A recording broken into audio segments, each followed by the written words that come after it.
itu PPFTZ atau pemberitaan pabean FTZ itu terbagi menjadi 3, yaitu PPFTZ 01, 02, dan 03, di mana masing-masing pemberitaan pabean itu memiliki kegunaan dan fungsinya yang berbeda.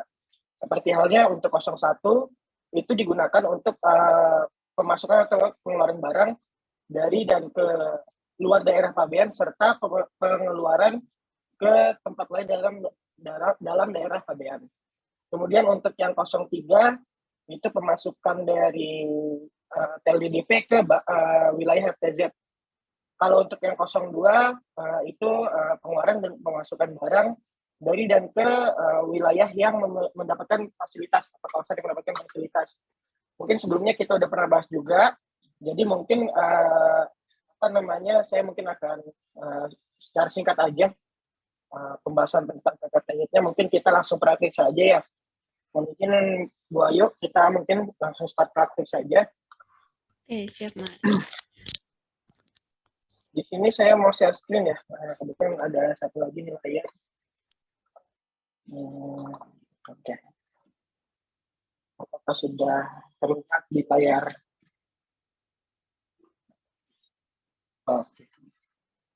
Oke ya. Baik. Jadi dalam pengajuan pemberitaan pabean, khususnya di wilayah FTZ ya, bukan hanya Batam karena FTZ ada 4, itu kita menggunakan pemberitahuan pabean FTZ atau yang disingkat sebagai PPFTZ. Nah, pengajuan PPFTZ itu sendiri diajukan melalui atau secara online. Nah, untuk linknya mungkin adik-adik bisa lihat di layar masing-masing ya. Di sini bisa dicari di ftz.online.beacukai.go.id/ftz-online. Nah, jadi ketika perusahaan atau pengguna jasa sudah memiliki user atau password dari portal pengguna jasa itu dan sudah mengajukan permohonan ke kantor pelayanan bea cukai terdekat, itu bisa melakukan kegiatan pemberitahuan pabean. Nah, untuk usernya ini nanti mungkin ini lebih teknis daripada yang kemarin ya. Jadi untuk mendapatkan usernya itu, adik-adik bisa mendapatkan usernya di customer.beacukai.go.id. Nanti entitas atau perusahaan yang ingin menggunakan aplikasi tersebut harus terdaftar terlebih dahulu serta melengkapi berkas-berkas dan mengajukannya ke kantor pelayanan setempat. Kemarin salah satu syarat untuk pengajuannya mungkin sudah ada yang copy ya. Mungkin ada yang bisa menjawab nggak salah satu perizinan apa yang menjadi dasar atau syarat untuk mengajukan pemberitaan pabean khususnya di FTZ? Ada yang tahu? Kemarin sepertinya udah banyak yang tahu ya, dan udah ada yang jawab. Ya, boleh dijawab.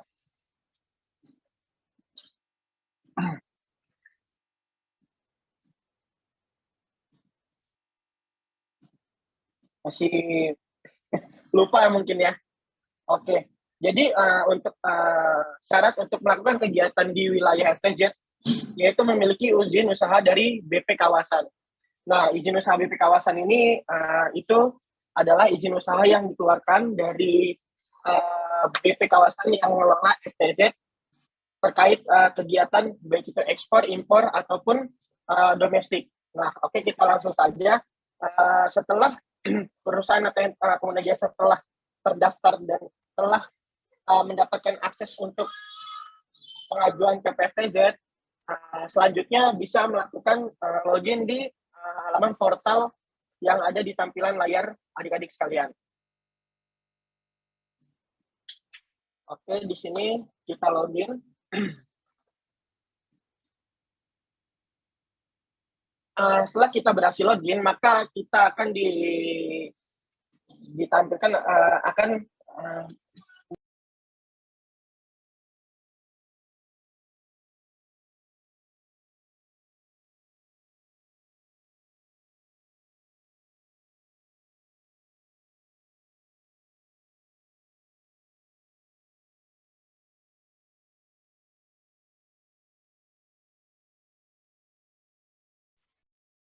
sorry tadi terputus ya. Oke, selanjutkan. Jadi Di sini akan ditampilkan oleh halaman utama dari aplikasi FTZ ini sendiri. Di sini ada sedikit trouble. Tunggu. Oke. Nah, di sini pada halaman utama di sini ada aturan yang terkait dengan pemberitahuan tabungan FTZ ataupun juga user manual yang digunakan untuk pengajuan dokumen PPFTZ itu sendiri. Nah, kemudian ada di menu dashboard di sini akan charger tolong.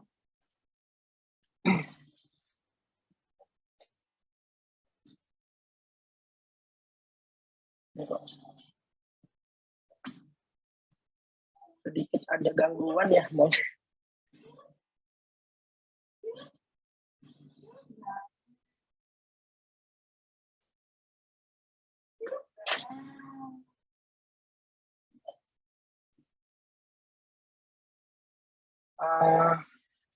Okay.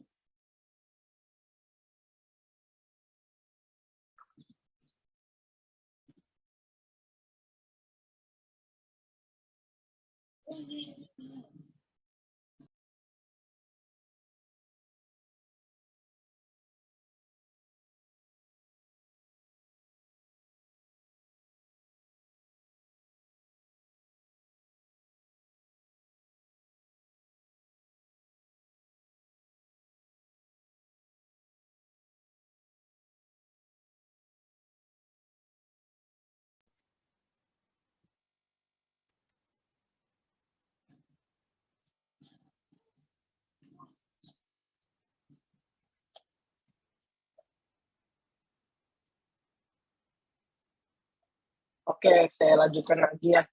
Ini kalau ngidupin kamera di handphone di laptopnya agak ngebling dia layarnya. Nggak tahu kenapa nih. Oke, kita lanjutkan ya. Nah, jadi di sini untuk pengajuan dokumen PPFTZ sendiri itu dilakukan di menu PPFTZ. Nah, di sini itu pada saat kita masuk ke menu tersebut, di situ akan menampilkan beberapa pengajuan dari pemberitaan tabungan yang sudah pernah diajukan atau dalam status perekaman. Nah, di sini karena sudah mandatori, jadi kita nggak bisa sampai submit data ya, nanti mungkin terkait sampai dia komplit saja datanya. Dan setelah dikirim, sebenarnya yang berbeda dari situ adalah status dari PPFTZ itu sendiri. Kemudian di sini ada dokumen PPJK jika perusahaan bersangkutan adalah perusahaan yang bergerak di bidang perusahaan pengurus jasa kepabeanan. Jadi bagi PPJK yang mendapatkan kuasa dari pemilik barang atau importir, kita sebutnya ataupun eksportir, itu bisa melihat aju PPFTZ mana saja yang sudah ataupun dalam proses perekaman. Kemudian di sini ada surat kuasa. Nah, untuk surat kuasa itu sendiri, itu digunakan untuk memberikan kuasa kepada PPJK dalam hal pengurusan kepabeanannya. Jadi, teman-teman mungkin nanti ada yang bergerak di bidang ekspor-impor, itu bisa menggunakan jasa dari PPJK itu. Dalam pengurusannya, PPJK itu biasanya mengurus segala kegiatan yang berurusan dengan bea cukai. Kurang lebih seperti itu. Nah, kemudian untuk yang membedakan impor di Batam dengan di tempat lainnya itu adalah di Batam sendiri mempunyai kuota untuk importasi beberapa barang konsumsi yang akan dikonsumsi di wilayah TZ. Jadi kalau misalkan teman-teman importir itu ingin mengajukan permohonan PPFTZ dan belum memiliki data izin pemasukan barang, maka pengurusan PPFTZ akan ditolak by system. Karena untuk sistem kita sendiri itu sudah terintegrasi dengan BP Batam ya, khususnya.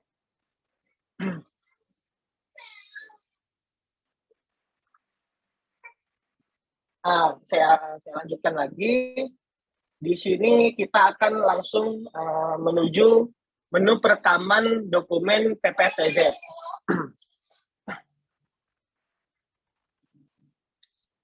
Seperti yang sudah dijelaskan sebelumnya, di sini akan menampilkan beberapa aju dari dokumen PPFTJ yang telah dibuat ataupun sudah berhasil di-submit.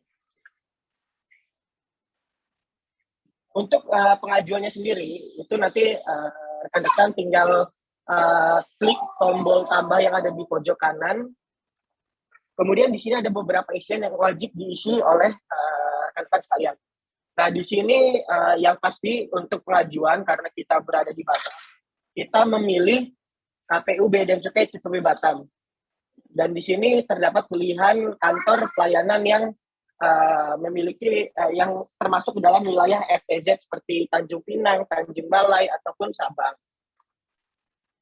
Kemudian jenis pemberitahuan. Nah, disinilah nanti sebenarnya adik-adik kalau dalam pengajuan ini tidak dibingungkan untuk definisi PPSTJ 01, 02, ataupun 03, karena nanti dalam pengajuannya rekan-rekan tinggal memasukkan saja kebutuhan yang sesuai dengan kebutuhan dari pengajuan dari PPSTJ itu sendiri. Karena kemarin kita sudah beberapa kali membahas terkait impor, mungkin kita sekarang membahas bagaimana sih pengajuan terkait pengeluaran barang ke LDP atau bisa disebut dengan kegiatan ekspor.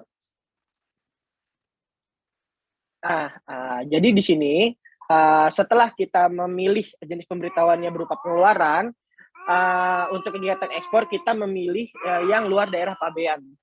Di sini ada pilihan lain seperti ke tempat lain dalam daerah pabean atau 01 ke TLDDP, kemudian ke FTZ lain, dan tempat penimbunan berikat. Jadi kalau untuk yang FTZ lain ataupun tempat penimbunan berikat itu menggunakan dokumen PPFTJ 02. Nah, karena ini kita 01 ekspor, kita menggunakan jenis keluarnya yang nomor 1, yaitu keluar daerah pabean. Setelah kita klik tambah, maka kita akan diarahkan ke halaman pengisian data-data barang ataupun data yang berkaitan dengan kegiatan ekspor. Jadi untuk data yang diajukan itu adalah data yang berkaitan, kebanyakan itu berkaitan dengan barang gitu ya. Jadi untuk perizinannya yang kayak NPWP dan sebagainya itu sudah tidak perlu dilampirkan lagi karena untuk legalitas dari perusahaan itu sudah direkam pada saat pengajuan akses dari dokumen PPFTJ itu sendiri. Oke, kita langsung ke menu pengisian ya. Nah, di menu pengisian ini sendiri itu terdapat 3 data utama. Yang pertama data header, kemudian data lanjutan, dan data barang. Kalau data header ini adalah data yang berkaitan tentang keseluruhan terkait barangnya. Jadi kayak data utama dari atau header yang mewakili uraian-uraian barang yang ada di yang akan diajukan permohonan PPFTJ-nya. Dan untuk data lanjutan itu berisi dokumen pelengkap seperti BL, packing list, ataupun dokumen lartas yang digunakan untuk memenuhi persyaratan dari kegiatan ekspor. Dan yang paling terakhir, yang ketiga, itu ada data barang yang berisikan tentang uraian-uraian ataupun detail terkait barang-barang yang akan diekspor ataupun diimpor. Oke, sampai sini mungkin ada yang ingin ditanyakan dulu sebelum kita lanjut ke pengisian data header, atau terlalu cepat nggak ya kira-kira ya?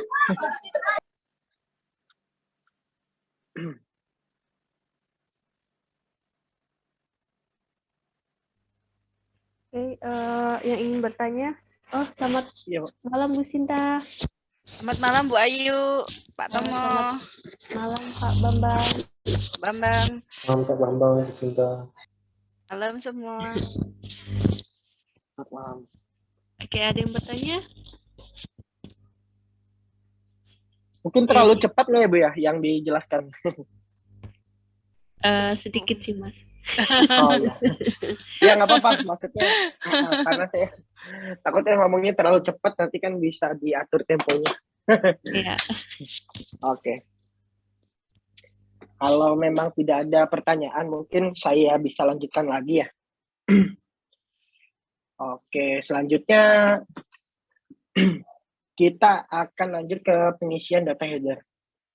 Nah, di sini seperti yang saya sudah infokan sebelumnya bahwa data header ini berisi data-data yang berkaitan tentang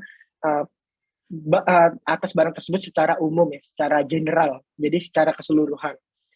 Karena untuk pengajuan PPFTJ ini biasanya itu satu pemilik barang ada term FCL, itu full container load, itu satu kontainer bisa satu pemilik barang, tapi ada yang LCL atau less container load ya, itu satu kontainer bisa banyak pemilik barang. Nah, untuk kali ini kita akan membahasnya yang FCL ya, jadi satu kontainer ini satu pemilik barang. Nah, makanya data headernya ini biasanya datanya berkaitan karena general ya, karena tujuannya itu pasti satu dari barang itu sendiri, maka pemberitaan pabeannya pun pasti secara umum akan akan memberitahukan tentang barang-barang yang dengan tujuan yang sama gitu. Karena kalau tujuannya beda, itu dokumen PPFTJ-nya menggunakan dokumen PPFTJ yang lain. Gitu. Nah, di sini kita akan mengisikan kantor pabean asal. Jadi kalau kita di Batam ya kita pilih yang Batam, tapi kalau kita ada di FTJ lainnya kita menyesuaikan. Kemudian kategori pemberitahuan, di sini mungkin yang ada di layar ini ada dua ya, biasa dan berkala. Jadi kalau biasa ini ketika dia ada kegiatan ekspor, dia melaporkannya saat itu juga atau saat akan berangkat.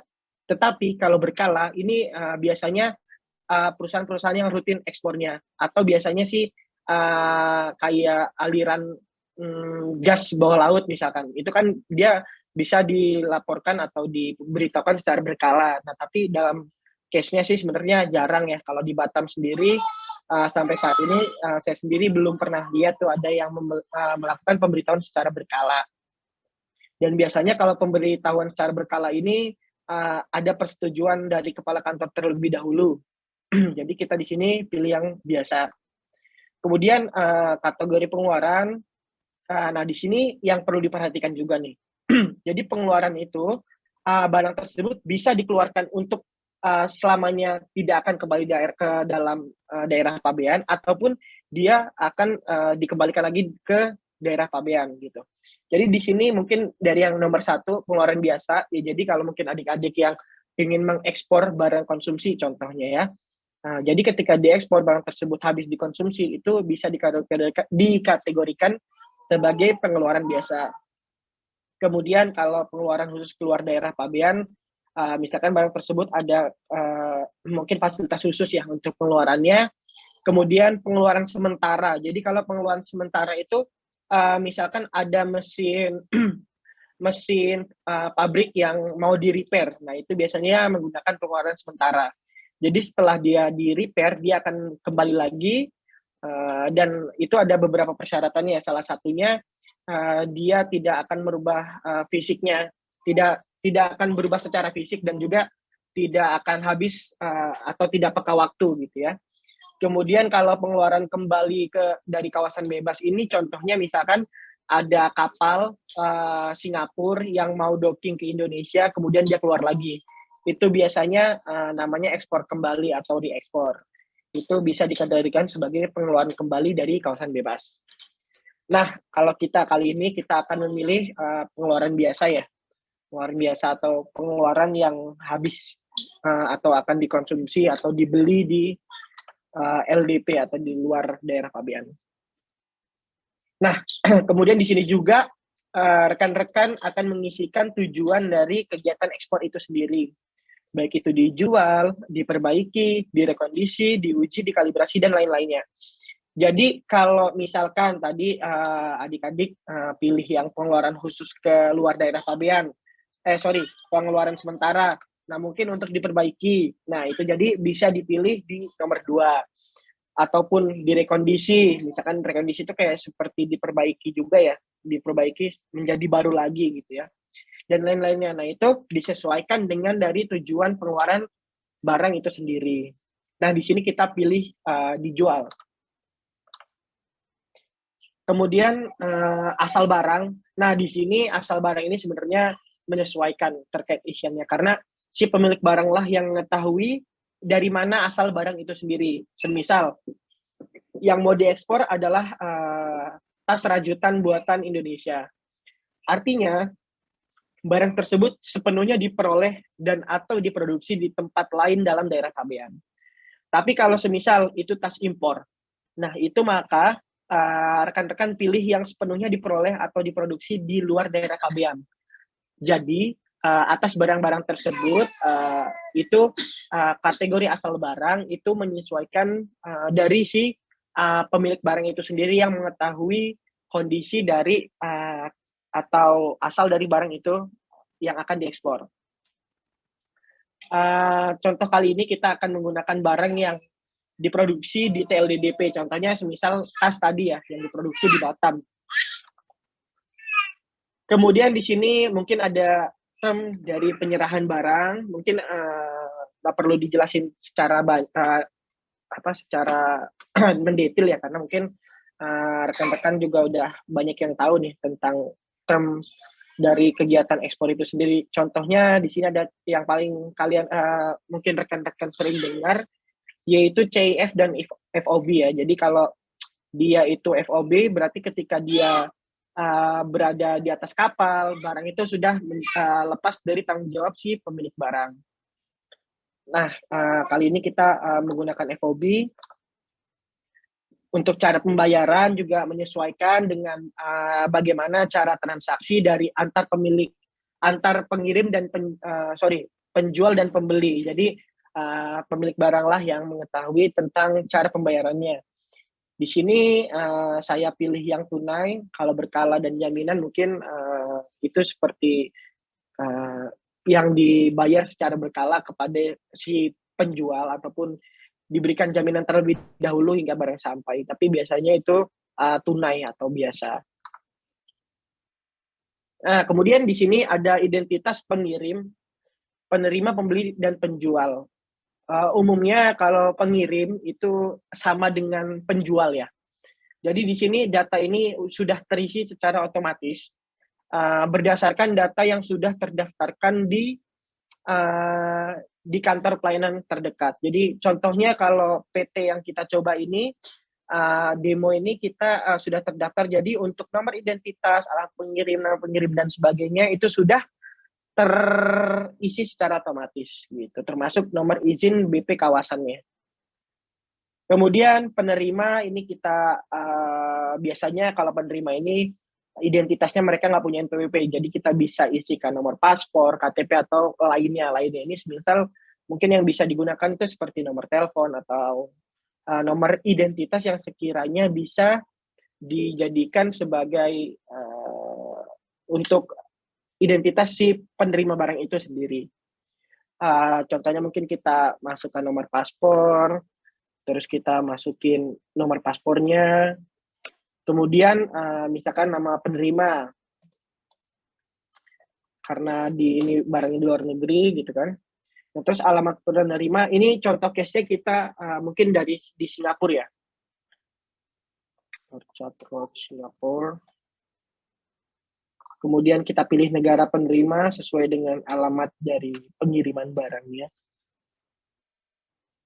Nah, di sini juga ada identitas pembeli dan penjual.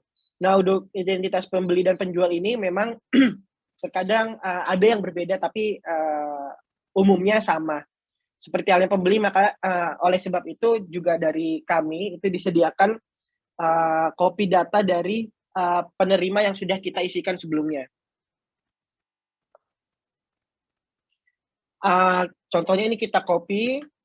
Nah, itu data yang sudah kita isikan di kolom isian identitas penerima akan otomatis terisi di kolom isian dari si pembeli. Kemudian kita lanjut ke penjual. Penjual pun sama dengan pembeli. Kita bisa mengcopy data langsung.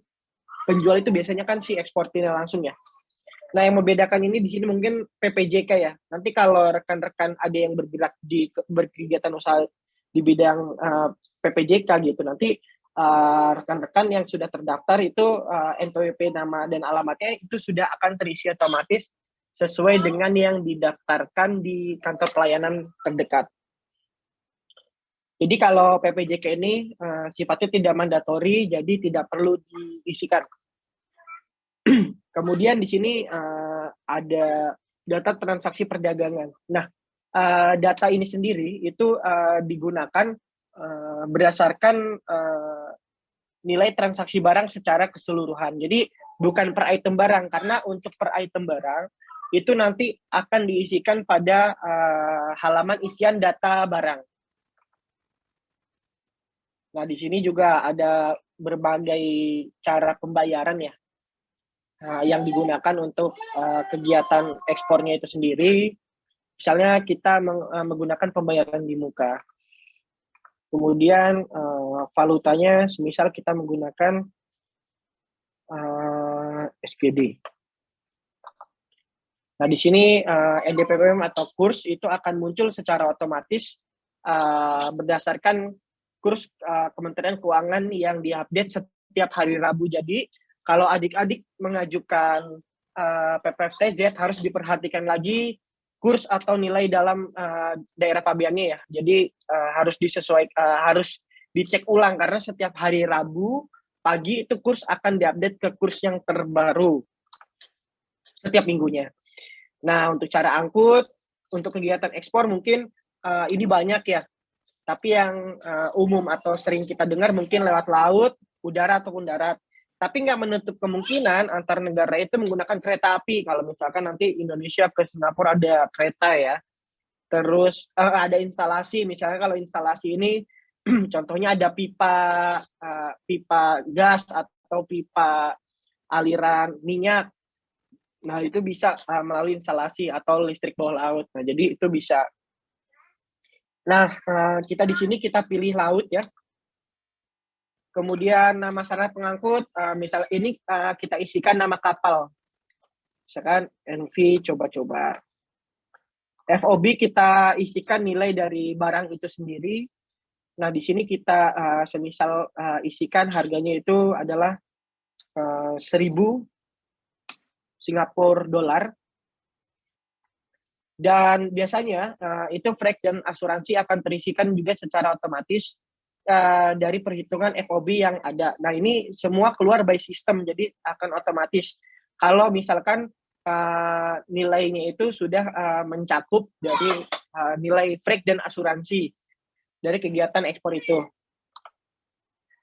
Nah, jenis asuransi kita pilih saja dalam negeri ataupun luar negeri sesuai dengan pemilik barang. Untuk bendera ini diisikan bendera kapal. Jadi kalau misalkan kapalnya itu dari Indonesia, ya kita isikan bendera kapalnya Indonesia. Tapi kalau dari Singapura, ya kita isikan juga Singapura. Terus nomor voyage, misalkan voyage 123. Nah, ini kalau misalkan dia ada produk CPO dan turunannya, itu kita isikan ya. Harus diisikan kategori curah atau non curahnya. Dan karena di situ nanti ada dana pungutan sawit yang akan diakumulasi untuk perhitungan dana pungutan sawit ya. Kalau untuk yang sawit itu. Negara tujuan disesuaikan dengan tujuan negara tujuan kita mengekspor barang. Kemudian kita lanjut ke data pemasukan 2. Nah, di sini rekan-rekan akan mengisikan pelabuhan serta isian barang secara general, jadi secara keseluruhan. Di sini kita akan mengisikan pelabuhan muat. Misalkan kita akan muat di Pelabuhan Batu Ampar. Dan di pelabuhan ini, kalau misalkan rekan-rekan mahasiswa tidak mengetahui kode pelabuhan ataupun nama pelabuhannya, itu bisa dicari dengan mengklik tombol cari yang ada di sebelah kanan dari kolom isian pelabuhan muat. Nah, misalkan kita mau cari nama pelabuhan. Nah, kita tuliskan Batu Ampar. Nah, di sini bakalan muncul ID BTU atau Batu Ampar. Nah, terus kemudian kita semisal pelabuhan tujuannya ini Singapura gitu. Kita juga bisa cari pelabuhannya.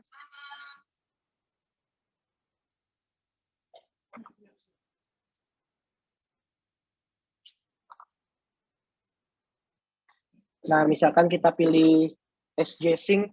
Nah, biasanya untuk pelabuhan ini 2 huruf di awal itu adalah kode negaranya ya. Baru yang ketiga huruf terakhir itu berisikan pelabuhan dari yang berada di negara tersebut. Contohnya ini ID BTU, atau kalau kita Hang Nadim pelabuhan udara ID BTH, kalau Sekupang ID SKP gitu. Terus kalau ini juga Singapura, jadi SG Sing. Tadi ada juga pelabuhan lainnya, misalkan SG apa gitu kan, 3 huruf terakhirnya. Nah, itu biasanya 2 huruf di awal itu mewakili dari negara itu sendiri. Kemudian di sini ada berat bersih. Berat bersih ini berat dari kontainer secara keseluruhan. Semisal kita isikan 1.000 kg, kemudian berat kotornya juga kita isikan 1.000 kg, nanti di data ini akan memvalidasi dengan data yang berada di data pada isian detil barang. Jadi jumlah berat bersih, berat kotor itu harus sesuai dengan jumlah yang berada pada header. Contoh, misalkan ada 2 item barang, masing-masing memiliki berat 500 kg. Jadi kalau kurang dari atau ada selisih dari 1.000 kg, maka itu sistem akan memvalidasi di tombol edit ini. Nanti kita akan lihat, akan saya tampilkan. Terus kalau volume, misalkan kita sesuaikan saja, misalkan volumenya 100. Kalau pelabuhan transit, jika barang akan transit terlebih dahulu, maka perlu atau diwajibkan untuk mengisi pelabuhan transit. Nah, kalau untuk ekspor ini juga itu ada data perkiraan tanggal ya. Jadi jadi misalkan kita mau ekspornya besok, jadi data perkiraan tanggal ini kita isikan besok atau hari ini juga bisa. Nah, kemudian jumlah jenis kemasan. Jumlah jenis kemasan ini adalah jumlah yang mewakili dari jenis kemasan yang digunakan untuk mengemas barang yang akan diekspor. Jadi mungkin pada pertemuan-pertemuan sebelumnya juga kita pernah bahas ya. Contohnya semisal kita akan mengekspor handphone. Handphone tersebut menggunakan box, dan yang sebagian lagi menggunakan palet atau drum. Maka jumlah jenis kemasannya kita isikan 2, karena di situ ada 2 jenis kemasan, yaitu box dan juga tadi misalkan drum gitu ya. Itu contohnya. Nah, kali ini kita contoh jumlah jenis kemasannya misalkan 2. Jumlah peti kemas. Jumlah peti kemas ini jumlah kontainer ya. Biasanya sih satu pemilik barang itu pakai 1 kontainer, tapi bisa nggak menutup kemungkinan lebih dari 1 kontainer. Jadi untuk kali ini kita buat contoh 1. Kemudian jumlah jenis barang.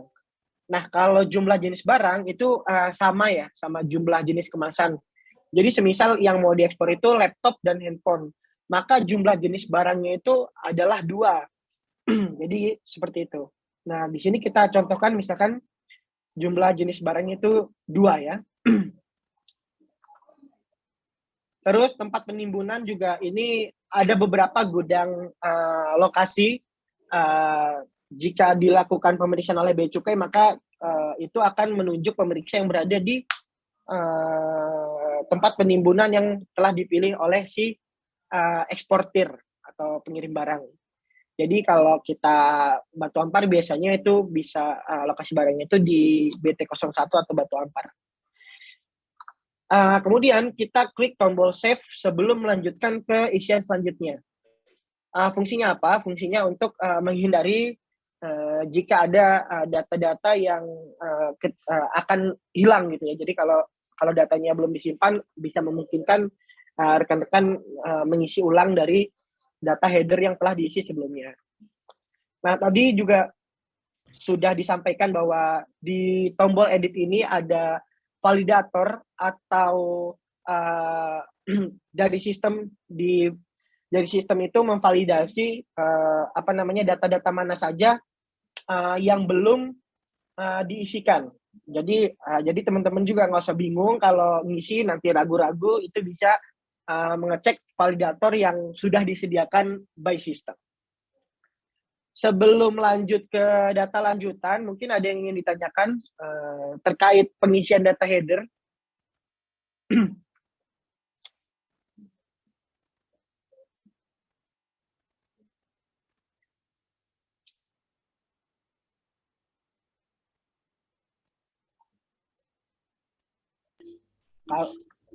Sepertinya tidak ada, Mas.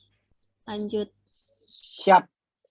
Baik, kalau begitu saya lanjutkan lagi ya ke data lanjutan. Setelah kita mengisi data header atau data general yang berkaitan tentang terkait pengisian barang yang akan diekspor, kita akan melanjutkan ke data lanjutan yang berisikan tentang dokumen, peti kemas, kemasan, dan juga bank yang digunakan untuk kegiatan ekspor. Nah, jadi tadi sempat kita lihat di validator, itu ada dokumen invoice packing list yang belum direkam. Jadi rekan-rekan, kalau misalkan ingin mengekspor barang, ada dokumen pelengkap atau dokpel, kita sebutnya ya, itu dimasukkan di menu lanjutan ini. Nah, di sini kita bisa memasukkan invoice, packing list, atau dokumen lartas yang digunakan. Jadi kalau dokumen lartas itu ya misalkan kita dibatasi untuk mengekspor kayu, makanya kita harus melengkapi dokumen fee legal contohnya gitu. Jadi dokumen fee legal itu adalah salah satu contoh dokumen lartas yang harus dilengkapi untuk kegiatan ekspor kayu ya. Dan biasanya nggak bisa kayu gelondongan atau kayu mentah. Jadi harus diolah terlebih dahulu. Nah, di sini kita lanjut ke pengisian packing list. Biasanya invoice dan packing list ini isinya ada yang sama, tapi tidak menutup kemungkinan juga ada yang berbeda. Jadi di sini disediakan kolom isian jika invoice-nya sama ataupun jika begitu pun juga sebaliknya. Jadi contohnya ini kita mengisi packing list, itu dokumennya sama, terus tanggal dokumennya, dan kita klik save. Nah, di sini akan secara otomatis terinputkan juga invoice yang sudah disamakan dengan packing list yang sudah diisi sebelumnya. Ketika kita sudah berhasil merekam, maka validator akan menyesuaikan data-data mana saja yang belum diisi. Tadi di poin 1 dan 2 ada data invoice packing list yang belum diisi. Nah, selanjutnya ada barang dan kemasan yang belum diisi. Kita lanjut ke data peti kemas. Nah, data peti kemas ini adalah data yang diisikan untuk mengisikan data terkait kontainer yang digunakan untuk mengangkut barang itu ya, barang yang akan diekspor. Di sini nomor kontainer ini sebenarnya itu ada standar ISO-nya ya, mungkin kalau rekan-rekan sudah mengetahuinya ya. Jadi nomor kontainer yang diisikan juga sebenarnya itu harus sesuai dengan standar penomoran. Ini misalkan kita contohkan asal gitu ya. Nah, di sini validator dari aplikasi atau sistem pemberitaan pabean ini akan memunculkan notifikasi bahwa digit itu tidak sesuai dengan standar ISO-nya ya. Tapi kalau untuk database kontainer sebenarnya di Indonesia masih belum ada, tapi standar ISO-nya biasanya sudah dipakai ya atau diaplikasikan gitu ya. Contohnya kita misalkan di sini pakai nomor kontainer yang untuk 20 feet.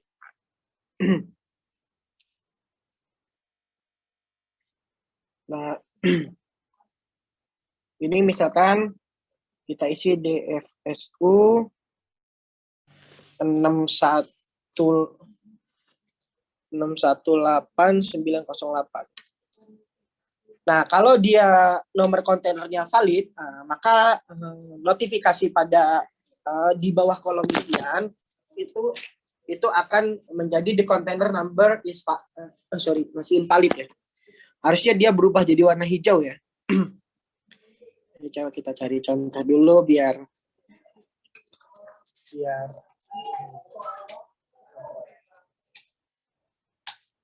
jadi kalau dia sesuai penomoran atau dari ISO container, maka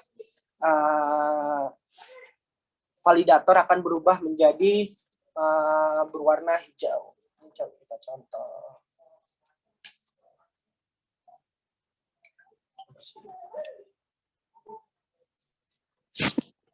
Nomor konten.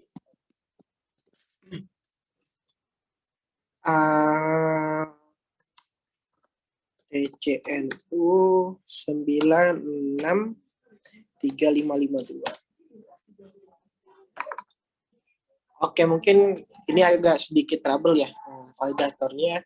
Ini contohnya nanti dia kolom isiannya akan berubah menjadi warna hijau. Terus juga tidak akan muncul notifikasi the container number is invalid. Terus di sini kita mengisikan tipe kontainer seperti yang sebelumnya pernah saya sampaikan bahwa di sini ada FCL dan LCL.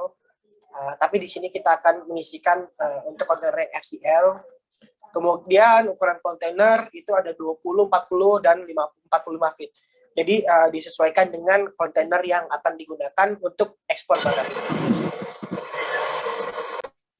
Sebenarnya validator itu untuk memberitahukan saja kepada pengguna barang bahwa nomor kontainernya itu tidak sesuai dengan standar ISO. Tapi kalau memang nomor kontainer itu betul, ya dan si pemilik barang sudah mengetahuinya dan confirm, ya bisa di save gitu.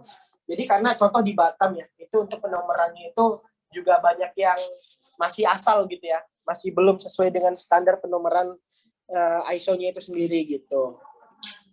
Nah di sini juga kita lanjut lagi ke pengisian data kemasan. Nah data kemasan ini kita isikan data dari kemasan yang digunakan untuk kegiatan ekspor. Semisal di sini kita menggunakan kemasannya box.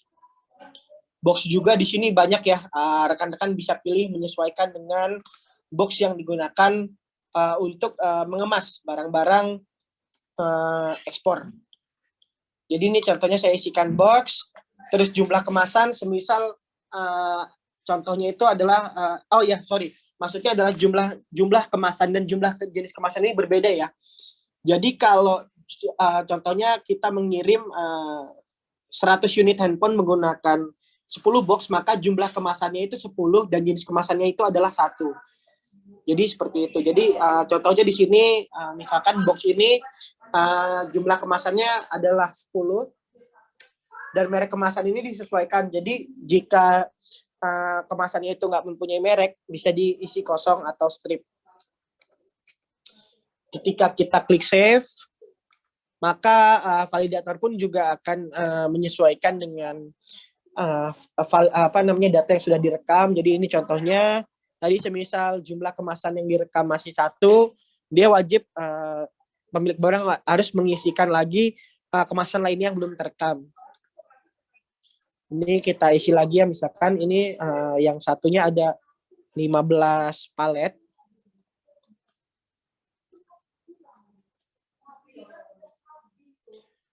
Di sini palet wooden ya, contohnya itu palet-palet kayu. Mungkin rekan-rekan sudah banyak yang sering lihat ya, palet kayu yang dipakai untuk ekspor. Kemudian kita klik save. Nah, setelah berhasil kita save, maka validator atau data yang divalidasi sudah akan sesuai dan hilang dari dari pop-up validator atas pengisian barang itu sendiri. Nah ini contohnya. Kemudian di sini kalau ada data bank hasil devisa ekspor, kita juga bisa menambahkan, misalkan di sini kita pakai bank BNI, Mandiri, BCA, dan lain-lain. Di sini kita sesuaikan dengan bank yang kita gunakan. Misalnya di sini saya pakai bank Mandiri. Nah sebenarnya di validator ini nggak ada validasinya, nggak ada memvalidasi ya, tapi ada baiknya kita isikan juga. Nah, kemudian kita lanjut lagi ke, sebelum lanjut ke data barang, kira-kira ada yang ingin ditanyakan nggak terkait data lanjutan? tadi kan ada beberapa nih kemasan, peti kemas, dokumen, ataupun bank hasil devisa. Mungkin ada yang ingin ditanyakan nggak? Atau ada yang masih belum jelas terkait pengisiannya?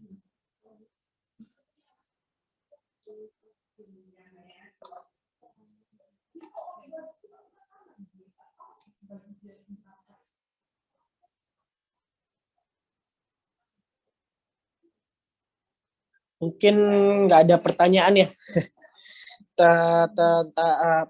terkait pengisian data lanjutan.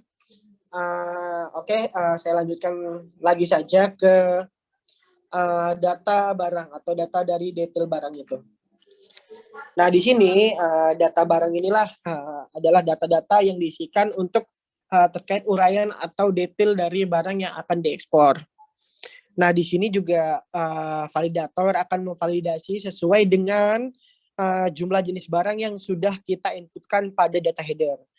Pada data header kita sudah menginputkan jumlah jenis barang sebanyak 2.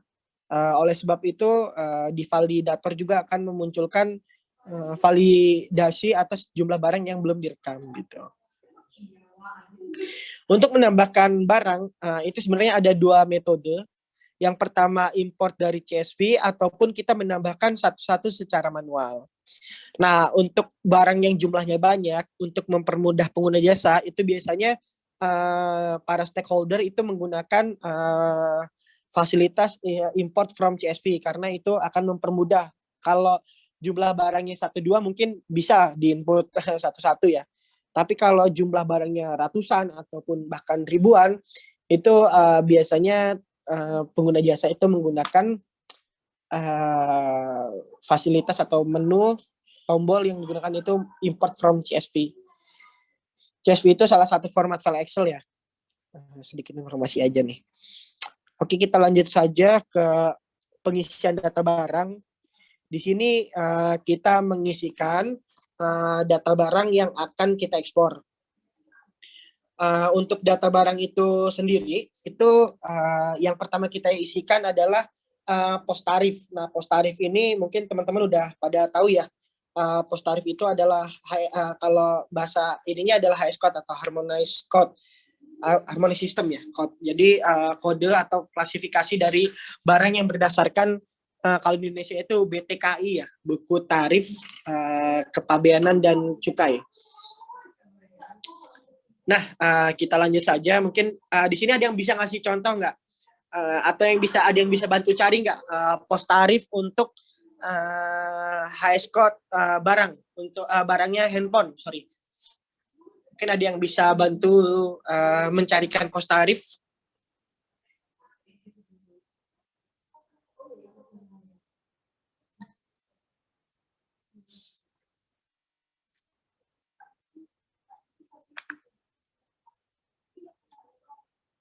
Ada yang bisa bantu atau ini saya udah punya nih contoh pos tarifnya ya.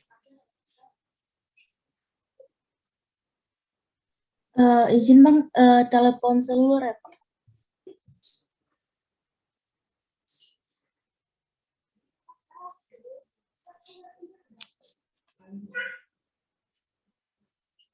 Nggak ada?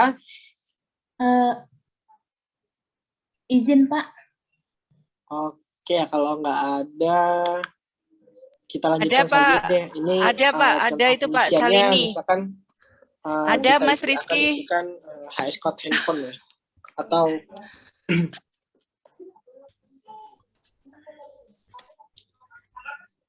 misalkan di sini 8904 0032.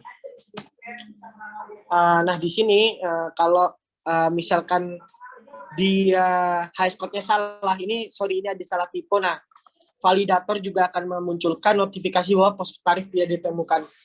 Jadi kalau misalkan teman-teman bingung pengen tahu HS code dari barang, itu biasanya teman-teman bisa cari di INTR atau di NSW. Jadi di sini ada namanya Indonesia National Trade ya. Tadi ini di sini itu aplikasinya digunakan untuk mencari HS code Kalau INSW sendiri Indonesia National Single Windows, itu lembaganya LNSW ya. Nah, itu salah satu produknya INSW.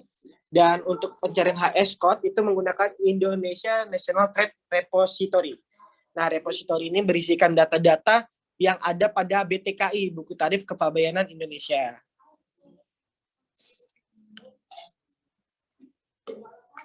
Nah, misalkan di sini kita mau cari laptop, handphone. Nah, itu kalau kita masih bingung HS code-nya itu bisa cari di sini. Ini contohnya ya. Jadi nanti kalau teman-teman ada yang jadi eksportir ataupun jadi PPJK, jadi nggak bingung-bingung lagi nih. Tapi sebenarnya ilmunya itu ada untuk mencari HS code menggunakan BTKI. Tapi mungkin simpelnya itu menggunakan INTR. Nah, ini contohnya laptop. Jadi HS code-nya itu banyak ya sebenarnya. Jadi kita sesuaikan dengan si pemilik barangnya itu sendiri gitu. Jadi pemilik baranglah yang harusnya tahu. Jadi jika terjadi kesalahan dalam penginputan, contohnya kalau dia barang yang dikenakan bea ekspor, maka itu jika terjadi kesalahan, maka akan menjadi tanggung jawab si pemilik barang ataupun eksportir. Biasanya kalau terjadi kesalahan, itu kan menyebabkan kurang bayar. Nah, kalau kurang bayar, biasanya nanti eksportirnya itu juga kena denda gitu. Nah, biasanya itu kena notul, nota pembetulan. Ini contohnya, ini untuk yang laptop ya. Ini yang tadi kita contoh untuk yang handphone. Kalau HS code sudah sesuai, itu kolom isian akan berubah menjadi hijau gitu. Nah, kita isikan uraian barang, misalkan HP Xiaomi. Terus mereknya misalkan Xiaomi. Tipenya kalau tahu misalkan A123. Ukurannya misalkan 14 inch atau apa itu bisa dituliskan di sini. Spesifikasi lain kalau ada ya. Terus kode barang. Nah, jadi kalau misalkan jumlah barangnya dari 1 itu bisa diisikan kode barangnya 1, barang selanjutnya 2 gitu. Nah, terus kalau misalkan asal barangnya tadi kan kita pilih asal barangnya itu dari TLDDP ya, kita dapatkan dari TLDDP, tapi nah itu nanti kita memilih tuh asal barangnya itu dari mana. Misalkan kita pilih dari Batam, kita pilih kota Batam. Terus jumlah satuan. Nah, ini jumlah satuan ini diisikan sesuai dengan jumlah yang telah diinput pada header. Karena tadi kita di header mengisikan jumlah barangnya itu adalah berapa tadi jumlah barangnya? Jumlah jenis barangnya tadi 2 ya. Jadi kalau jumlah barang ini ya sesuai dengan jumlah barang yang akan diekspor ya. Tadi sedikit keliru. Jadi misalkan yang akan diekspor adalah 300 unit handphone. Nah, itu jenis satuannya biasanya piece ya. Pieces.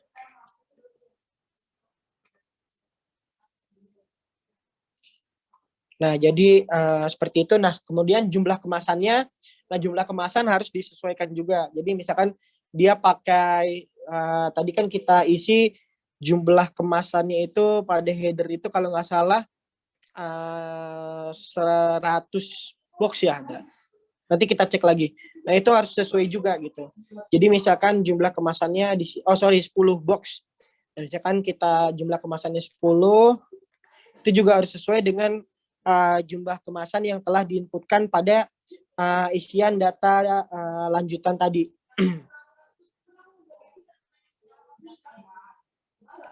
Nah, di sini kita pilih jenis kemasannya box contohnya. Kemudian berat bersih juga kita juga sesuaikan dengan berat bersih yang ada pada header. Jadi nanti ini akan dijumlahkan dengan data barang lainnya. Gitu. Nah, volume sekarang kita buat 50. Harga ekspor tadi kan kita 1.000 ya misal. Jadi kalau ini misalkan kita isikan dulu 600.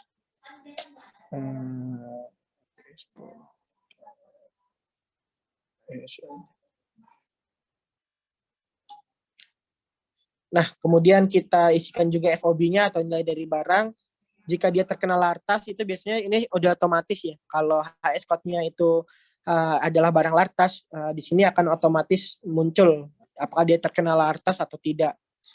Kemudian kalau dia ada biaya keluar juga akan terisikan secara otomatis. Kemudian setelah diisikan, maka kita klik tombol save. Validator akan menyesuaikan jumlah dari isian yang masih belum kita sesuaikan dengan data header yang telah kita isi sebelumnya. Nah, ini seperti yang saya infokan sebelumnya ya. Kalau validator ini akan memvalidasi antara kesesuaian detail barang dengan header. Contohnya tadi kita mengisikan jumlah jenis barangnya 2, yang kita isikan tadi 1, maka validator akan memunculkan barang yang diinfokan baru 1. Begitu juga dengan berat kotor, berat bersih, dan juga volume dan FOB yang telah kita inputkan pada header. Oke, kita inputkan lagi barang selanjutnya. Tadi udah kita cari barang-barang ya di sini. Contohnya laptop. Ukurannya laptop Asus misalkan. Merek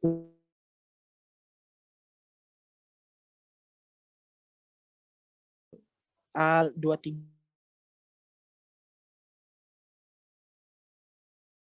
sama spesifikasi lainnya, kode barangnya misalkan 2, daerah asal barang juga sama ya, tadi kita udah bahas. Jumlah satuan juga ini harus sesuai ya dengan jumlah barangnya. Jadi nanti nggak boleh karena ekspor memang tidak ada pemeriksaan untuk kegiatan ekspor, tapi jumlah juga harus disesuaikan dengan jumlah sebenarnya gitu. Jadi ini misalkan kita masukkan itu sebanyak 50 unit. Satuannya pakai pieces. Kemudian jumlah kemasannya sekarang kita buat 50, terus ini tadi kita pakai yang tadi kita yang palet kita buat 20 ya. Palet di sini kita isikan palet kayu, palet wood. Terus di sini kita isi 20 sesuai juga. Nah, berat bersih tadi kan kita sudah isi sebelumnya. Kalau berat bersih dari handphone itu 400. Nah, jadi karena sisanya itu 600, nah kita juga harus sesuaikan. Tapi nyatanya itu memang harus si pemilik barang lah yang mengetahuinya ya. Jadi bukan hasil pengurangan, tapi memang jumlah dari data sebenarnya dari si barang itu sendiri gitu. Nah, ini kita isi 600. Kita isi lagi volumenya sama ya, karena tadi sisanya 50. Terus harga ekspor juga kita isikan 400 SGD ya tadi ya kita inputkannya. Nah, di sini contohnya laptop terkena lartas ya. Jadi mungkin nanti teman-teman harus melengkapi dokumen lartas di data lanjutan pada isian kedua dari pengisian PPFTZ. Ketika kita klik save, maka validator jika data sudah berhasil atau sudah terisikan sesuai dengan header, itu maka tombol edit atau tombol validator akan berubah menjadi kirim. Dan ini pemberitahuan sudah dianggap benar secara keseluruhan dan tidak ada kekeliruan atau kesalahan dalam penginputannya. Jadi dipastikan lagi walaupun sudah ada validator, nanti teman-teman eksportir itu harus mengecek ulang atau cross check data yang sudah diinputkan gitu. Nah, untuk flow ekspor sendiri setelah PPFTZ itu berhasil dikirim, itu ada validasi analyzing point. Nah, analyzing point ini biasanya memvalidasi dari dokumen-dokumen lartas atau pemenuhan dokumen lartas yang diupload atau digunakan untuk kegiatan ekspor itu. Nah, jika ingin mengirim, nanti rekan-rekan mahasiswa juga bisa mengisikan kota, tanggal, dan nama pengusaha atau pemberitahu dari PPFTZ itu sendiri. Setelah berhasil dikirim, maka Bea Cukai akan menerima data tersebut dan dilakukan untuk pengawasan dari kegiatan ekspor itu sendiri. Oke. Mungkin terkait pengisian sampai situ, apakah ada yang ingin ditanyakan?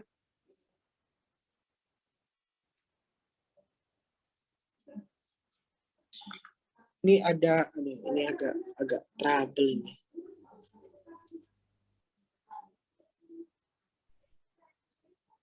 Mohon maaf ya, ini kayaknya nggak bisa ngaktifin kamera nih. Oke, nggak Agak apa-apa, sedikit bermasalah ya, Bu. Mas, Izin, ada Pak. yang... Oke. Oh, siapa ini? Halo. Saya Pak Tomo, Pak Siap, Rizky. Pak. Siapa? Izin kalau misalkan yang prosedur yang impor beda jauh ya, Pak? Oke. Baik Pak Tomo, terima kasih pertanyaannya. Jadi untuk kegiatan ekspor impor itu sebenarnya tata cara pengisiannya itu kurang lebih sama ya. Formnya juga isiannya sama, mungkin yang membedakan dari dokumen impor nanti ada dokumen BC11-nya Pak yang wajib diisikan. Dokumen BC11 itu adalah dokumen inward manifest atau manifest pemasukan dari barang. Berisikan list barang yang dibawa oleh sarana pengangkut biasanya gitu. Nah, itu data tersebut adalah data yang digunakan untuk memvalidasi apakah barang tersebut sudah diberitahukan oleh si kapal yang membawa barang tersebut gitu, Pak. Jadi kalau terkait isian kurang lebih semuanya sama, Pak. Untuk data header, data lanjutan, data barang gitu. Jadi kurang lebih sama, Pak Tomo, mohon izin. Siap, Pak. Izin mau tanya lagi, Pak. Ini Ya. apakah CESA PPFTZ ini ada versi ininya, Pak, yang edukasi atau kayak simulator gitu, Pak? Kalau untuk versi simulator itu kayaknya nggak ada, Pak, karena servernya itu udah mandatory ya. Tapi nanti saya coba tanyakan nih. Tapi setahu saya memang nggak ada, Pak, karena ini semuanya langsung untuk digunakan untuk pengajuan dari PPFTZ itu sendiri. Mungkin nanti kalau ada yang CESA 4.0, kalau ada user demo atau apa, mungkin saya bisa tanyakan lagi ya, Pak. Tapi yang jelas sih, kalau semua data, contoh seperti ini, Pak, walaupun user demo, misalkan dikirim, ini akan terrecord, Pak, di database kami, ya? Gitu. Iya, betul, Pak. Ya. Nah, kalaupun mau dibatalkan gitu, harus dibuat pembatalannya gitu. Jadi ini usernya ini mungkin kita edit aja nih, Pak. Tapi kalau untuk mahasiswa nanti saya coba konsultasikan deh dengan atasan juga apakah ada user. Tapi mungkin kalau mau pakai user demo bisa, tapi jangan sampai dikirim gitu datanya. Iya, takutnya kerekod itu ya, Pak ya. Iya, betul. Kalau sudah terekam nanti itu ya udah mandatori gitu. Jadi datanya itu masuk ke server kita sebagai ada pengajuan ekspor nih gitu, Pak. Server pusat ya, Pak? Jakarta. Betul. Ya? Iya, kalau untuk sekarang kita sudah terpusat semua, Pak. Jadi baik itu database, pengembangan aplikasi semua di pusat gitu. Baik, terima kasih Pak Rizky. Ini ada pertanyaan mahasiswa ini. Siap. Dari nih, Salini Simanjuntak ya. Iya. Baik Pak, mungkin itu Pak Tomo yang tadi pertanyaan. Baik, terima kasih Pak. Apakah sudah menjawab Pak? Siap. Terjawab Pak. Ya, mungkin baik Pak. Iya. Terima kasih Pak. Siap, sama-sama Pak. Mari. Oke, saya lanjutkan lagi nih ke pertanyaan selanjutnya dari Salini Simanjuntak ya Pak. Jadi pertanyaannya, mengapa saat pengisian data yang berkaitan jumlah itu angka nolnya lebih seperti yang sudah Bapak jelaskan, sepertinya jumlah unit mana 300, tercatat 300.000. Oke. Baik. Jadi mungkin ini jawabannya ya. Ini kayak contoh yang ini nih, ada di layar depan adik-adik, misalkan kita isikan 1000. Kenapa sih munculnya 1000.00?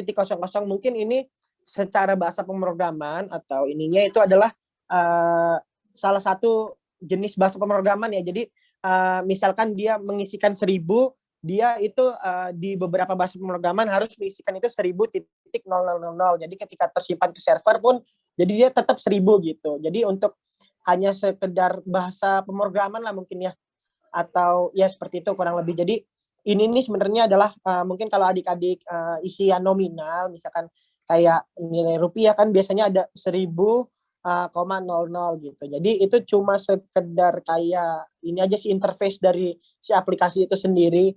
Tapi kalau jumlahnya itu biar make sure lagi kalau ini mungkin bisa dihapus dulu, diketik lagi karena kadang karena ini ada titik gitu. Kadang salah ketik tuh.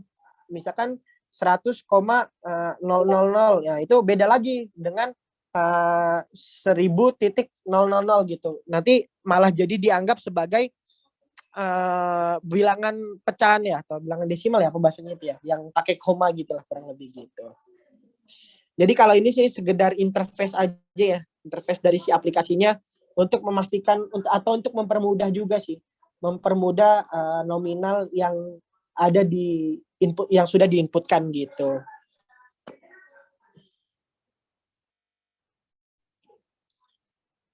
Oke, sama-sama Shalini. Apakah ada pertanyaan lainnya yang berkaitan lagi dengan pengisian PPFTZ? Atau di sini ada yang pernah sudah mengisi belum ya dokumen PPFTZ ini?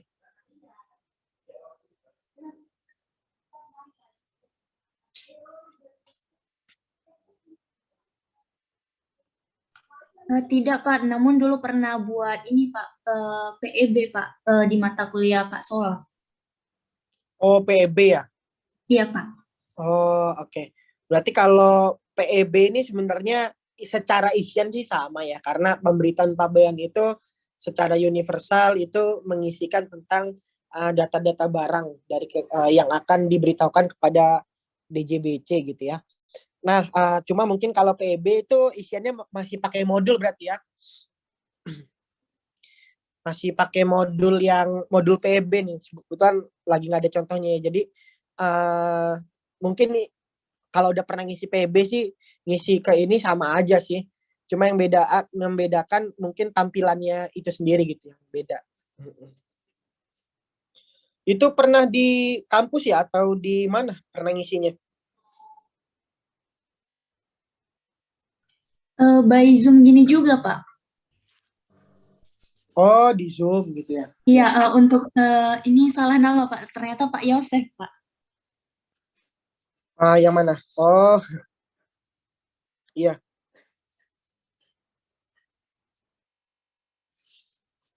Oke. Mungkin masih ada pertanyaan dari teman-teman?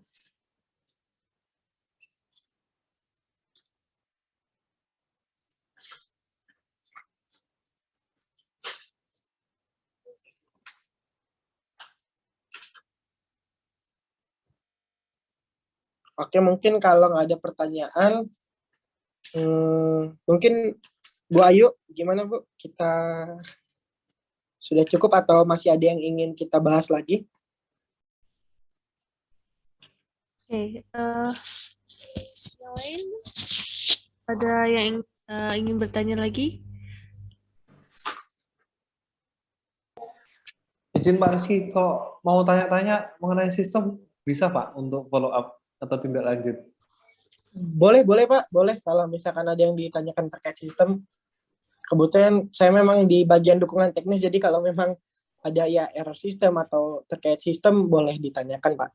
Oh iya, baik Pak. Siap. Mungkin saya buat janji dulu ke Pak Rizky juga. Siap Pak. Siap. Makasih Pak Rizky. Iya, sama-sama Pak.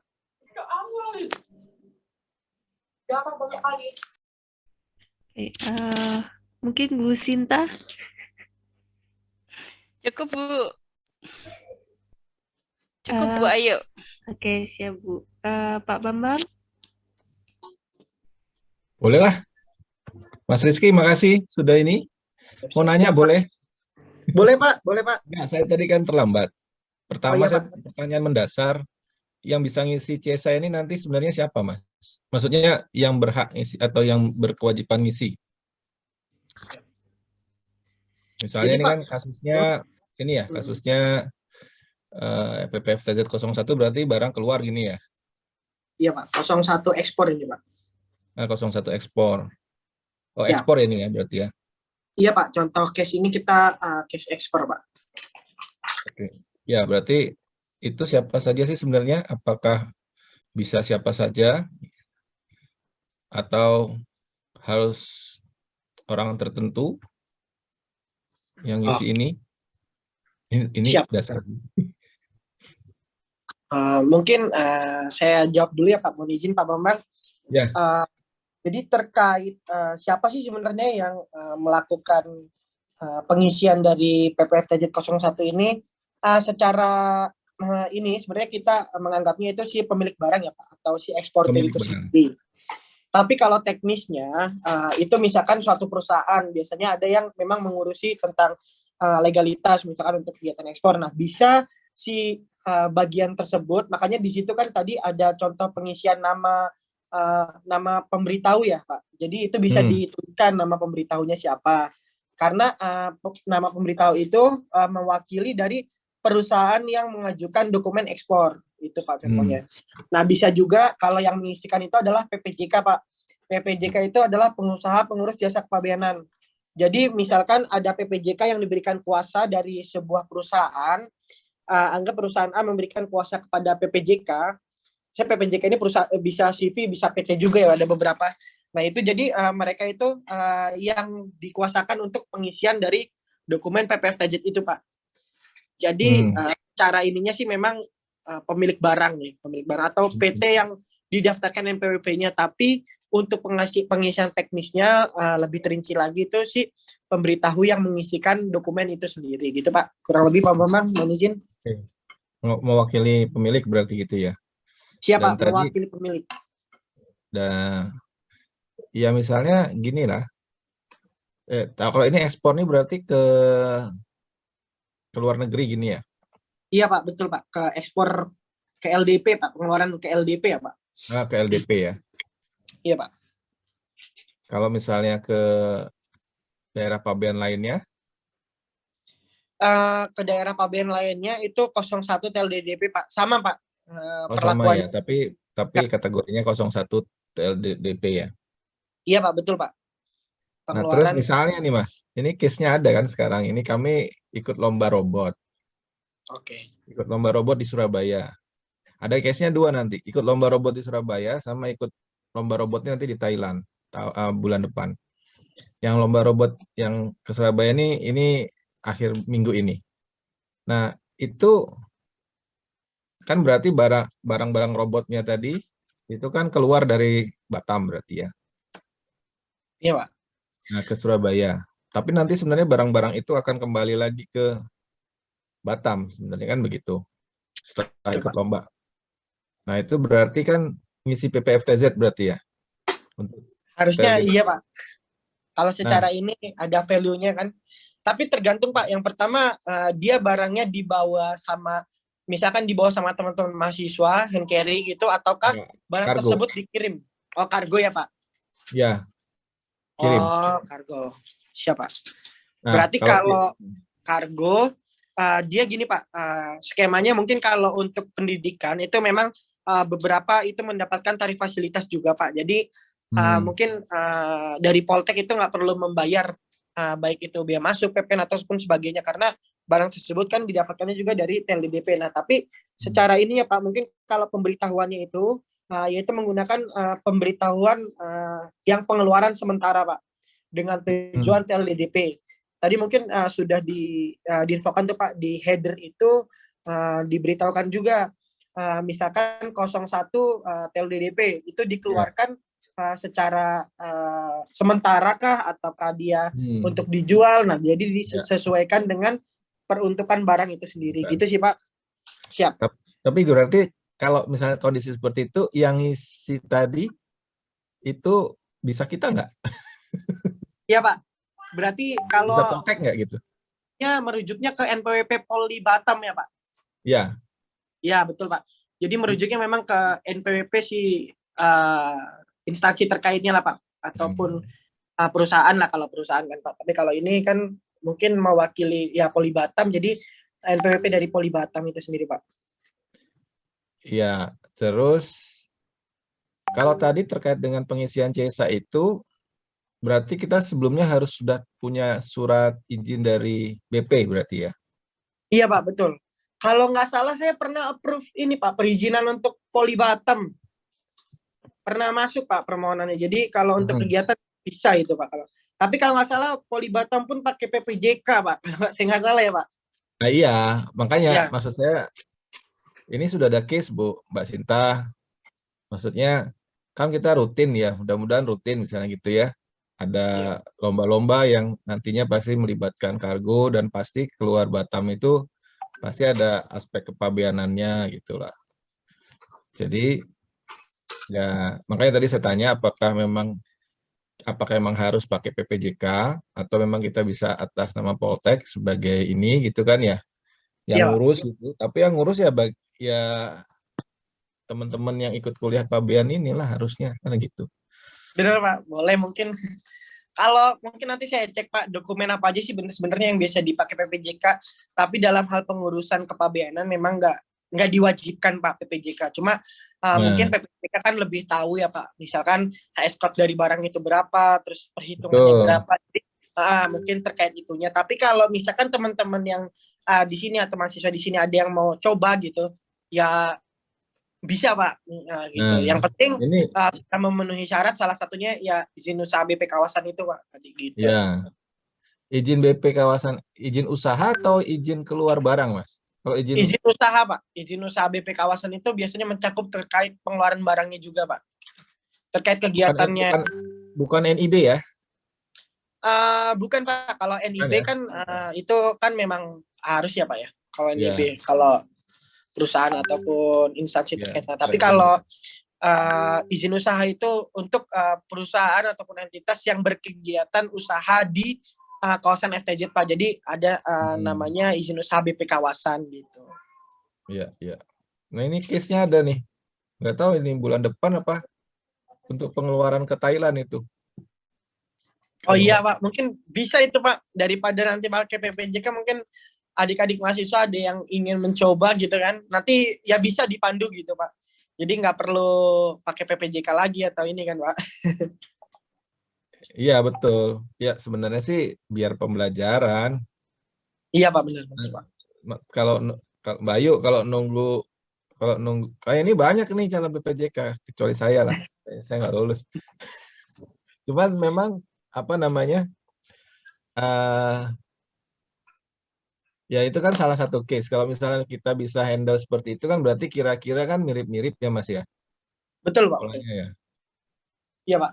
Ya gitu. Jadi mungkin ini tantangan nih siapa yang misalnya bisa ngurus gitu kan? Nggak usah ikut ujian gitu kan?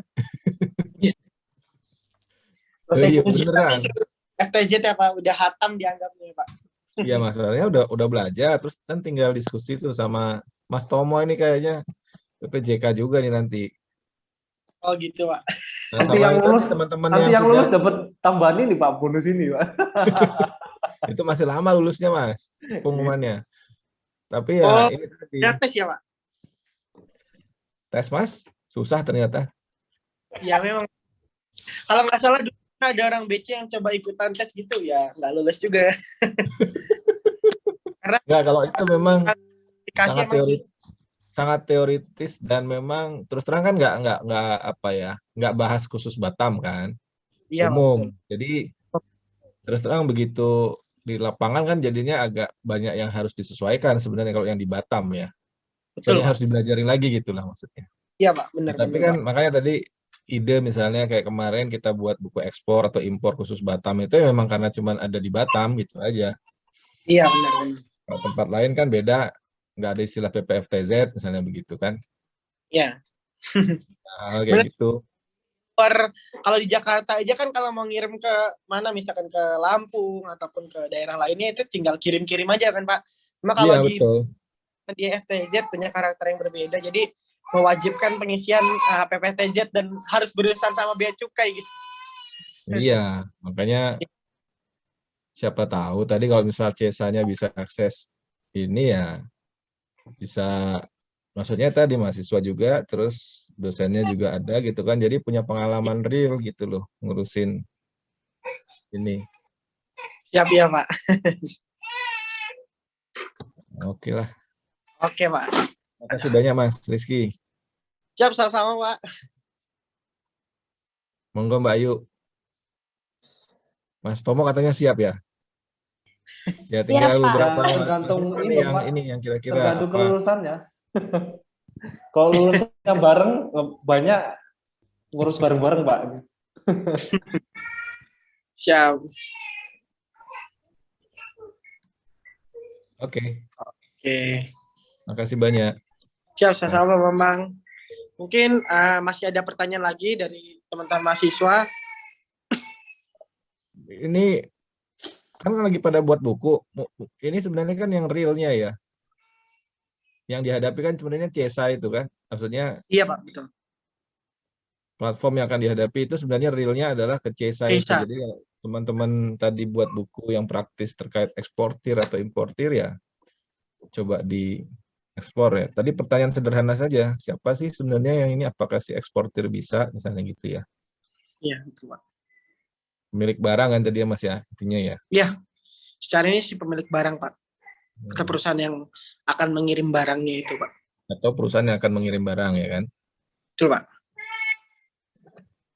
Siap. Artinya tidak harus PPJK kan Mas? Oh, nggak perlu Pak, nggak wajib. Nggak harus, PPJK ya? itu opsional Pak. Jadi kalau Iya. memang nggak bisa ngurus sendiri ya diurusin sama PPJK gitu Pak. Oke. Siap. Kayak pengangkut berarti bisa juga Mas ngurusin ini. Maksudnya Kalau pengangkut ya, kalau pengangkutnya itu sekaligus si pemilik barang ya bisa Pak. Misal Oh, dia gitu. juga memang kalau memang dia pengangkut itu ada barang di situ ya nggak menutup kemungkinan bisa Pak. dia juga harus Cuma ya tadi buat itu. memenuhi persyaratan juga Pak, harus punya izin usaha BP kawasan kan Pak. Ya. Gitu. Tapi kalau misalnya dia pengangkutannya barang orang lain, Oh, bisa. kalau itu nggak, kalau dia ngangkut orang lain sih sebenarnya kita yang bertanggung jawab sih pemilik barang itu, yang mengajukan ini. permohonan itu sih Pak, yang pemberitahuan. Jadi yang nggak menutup kemungkinan bisa terjadi ada case-case yang seperti itu Pak. Tapi sih rata-rata jarang sih Pak. Biasanya langsung si pemilik barang ataupun pakai PPJK dulu Pak. Oke.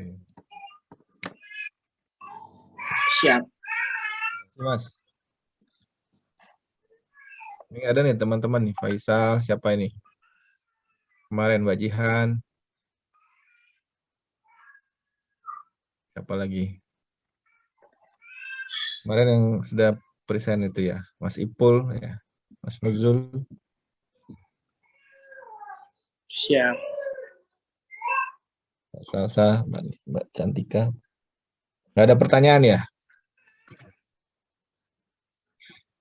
Kayak tadi misalnya Mas, misalnya itu ada jumlah kemasan, peti kemas, terus juga ada jumlah jenis barang. Siap. Kalau dalam satu kemasan misalnya memang ada beberapa jenis barang, berarti kan bisa berbeda ya sebenarnya ya, jumlah jenis barang sama jumlah kemasan. Atau tetap Bisa sama? Pak. Bisa menyesuaikan dengan kondisi sebenarnya Pak. Jadi kalau misal dia itu misalkan dia barangnya mencakup si kemasan itu ya bisa Pak. Tadi sesuai dengan jenis kemasan, kan dia lebih ke jumlah dari jenis kemasan. Ya. Nah, Kan nanti bisa akan jadi satu mengurangi. kemasan ada misalnya 3 barang gitu sebenarnya. Oh, Jenis barang. kalau ekspor kayaknya hitungannya nanti itu kemasannya tetap mewakili satu Pak. Oh gitu. Oke. Iya. Iya Pak. Betul Pak. Siap. Oke. Terima kasih Mas. Udah. Oke, siap sama Bang. Mbak Ayu silakan. Mungkin masih ada pertanyaan atau gimana Bu Ayu? Kayaknya mahasiswa hari ini hening-hening ya. Karena mungkin udah pernah dibahas Bu, jadi udah tahu. Iya gitu Bu, kan. udah pernah Bu. Nah kan. Nah, itu kan akhirnya ada suaranya Rizky. Iya. Enggak Rizky Siap. Herani maksudnya. Iya, Kayaknya Bu. Bu, nggak ada pertanyaan Bu. Kenapa? Nggak ada pertanyaan Bu, karena udah jelas Bu. Oh, oke. Oke, baiklah. Udah kalau jelas, gitu. berarti udah jelas, sudah siap mencoba ya. Siap, Insya Bu. Allah Bu, siap Bu. Berarti siap nanti ya ngurus yang teman-teman tim robot ke Thailand ya. Iya, itu bilangnya sudah jelas, Allah, sudah Bu. bisa Pak, katanya kan gitu. Ya, Terusnya udah bisa ya. nanti dari pengalaman itu yang ditulis ke buku kan bisa tadi. Oh Memperkuat. iya, pengalaman saya Pak jadi PO bisa Pak. Iya. Oke lah, kalau memang udah cukup, nggak ada pertanyaan lagi, mungkin saya tutup ya Bu ya. Pak, mohon izin.